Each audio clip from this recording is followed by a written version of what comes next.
छत्तीसगढ़ के एनएचएम कर्मचारी अब सड़क पर उतर आए हैं। सक्ती में भी एनएचएम कर्मचारियों ने मुख्यमंत्री और स्वास्थ्य मंत्री के मुखौटे पहनकर अनोखा धरना प्रदर्शन किया है।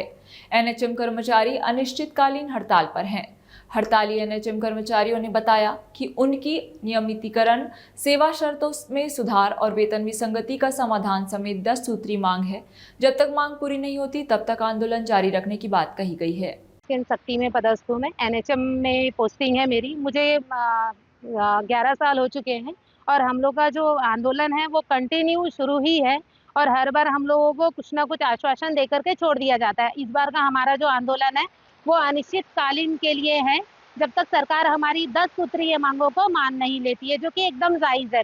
देखिए, जैसे कोरोना के समय हमारे और रेगुलर कर्मचारियों में किसी भी प्रकार का भेदभाव नहीं हुआ था। हमने भी उतना ही काम किया, उतना उन्होंने भी काम किया, लेकिन हमको अभी तक किसी भी प्रकार का स्थायीकरण, रेगुलराइजेशन या उनके बेनिफिट्स अभी तक हमको नहीं मिले। सेकंड, जैसे अभी की गवर्नमेंट ने अभी वो किया है आधार बेस्ड अटेंडेंस, उसमें भी किसी प्रकार का वो नहीं है, भेदभाव नहीं है रेगुलर के लिए और कॉन्ट्रेक्चुअल के लिए।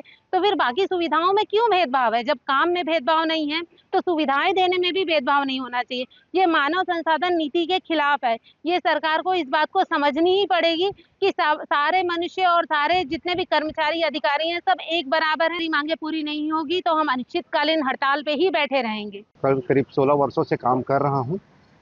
हमारी 10 सूत्री मांगों के लिए हम अनिश्चितकालीन पे बैठे हैं। लगातार 150 बार से ज़्यादा हमने निवेदन और ज्ञापन दिया, उसके बाद भी सरकार हमारी मांगों पे कोई विचार नहीं कर रही है।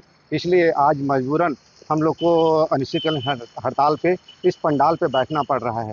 सरकार हमारी मांगों पे कोई विचार नहीं करती है तो हम इसी तरह से लगातार बैठे रहेंगे और जब तक उनके द्वारा लिखित में आश्वासन, लिखित में कोई प्रकार का आदेश प्राप्त नहीं होता है तब तक हम इस पंडाल पे ऐसे बैठे रहेंगे। हम सरकार जो सरकार थी वो हमारी मांगों पे सरकार बनने के पूर्व ये घोषणा की थी और उन्होंने बोला था कि हम आपकी मांगों को पूरा करेंगे।